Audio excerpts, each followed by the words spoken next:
Let's have the latest EPI update then from the weekend, the Endurance Performance Index from the grid ranking. We had a very busy weekend indeed. We'll start in Japan, where the penultimate round of the Super GT Championship took place at Autopolis. Sho Tsube and Ritomo Miyata won their third race of the season in the GT500 class and overall. Hiroki Yoshida, Kota Kawai and Seita Nanaka winning in the GT300 class. They've got one more race to go. It's at Motegi in a couple of weeks. We'll bring you the results of that when we get close to it. One round in Europe over the weekend. It was the final round of the GT World Challenge Sprint Cup. It was at Zandvoort. Matteo Drudi and Ricardo Feller won both races at the weekend, one of them in very wet conditions on Sunday, to steal the championship as well. They nicked the championship titles out from under the feet of Raffaele Marciello and Timur Bogoslawski, who finished fourth in the first race on Saturday, but ended up getting involved in an accident on Sunday, scoring no points, and Drudi and Feller went on to win the race and then the championship for the Tresor Audi team. So congratulations to them. And on Saturday night, as talked about over the weekend on the Grid Network, it was Petit Le Mans, the final round of IMSA for 2023. Controversial it was as well. Tom Blomqvist, Colin Braun and Helio Castro Neves getting the victory overall and in the GTP class. George Kurtz, Ben Hanley and Nolan Siegel winning in LMP2. In LMP3, it was Dakota Dickerson, the final LMP3 race, it has to be said. In IMSA was won by Dakota Dickerson. Watch out for him. He's going to be a stud when he gets in a GT car for Porsche. Garrett Grist and Borja Gar getting the victory in LMP3.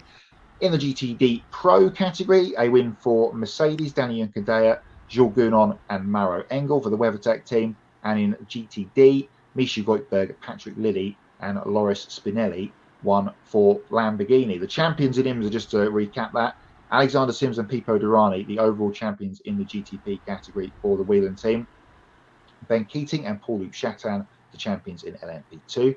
Gar Robinson will take home the final LMP3 championship on his own due to a couple of co-driver changes throughout the season. So he is the lone champion for the final time in LMP3. A win for the Team Brit, the Lexus team in GTD Pro. Ben Barnicoat and Jack Hawksworth taking home the trophy for Lexus. And as we already knew going into the weekend, Madison Snow and Brian Sellers, the champions in GTD. Let's have a look at the updated point standings. We have a new entry in the top 10. I've already mentioned his name. Helio Castro Neves has slid himself in the 7th position after his win in the Petit Le Mans race for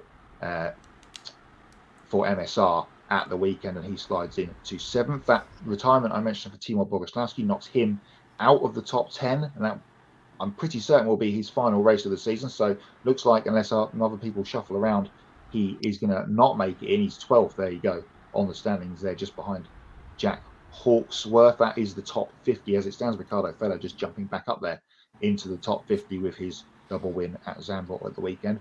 It's really the final busy weekend of the EPI season coming up this weekend.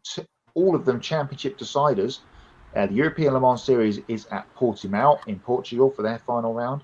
It's the Donington Decider in British GT on Sunday, and the last two races for DTM and the ADAC GC Masters at Hockenheim to round out the series there for those two championships. As always, all the updates on winners, results and points on the show next week.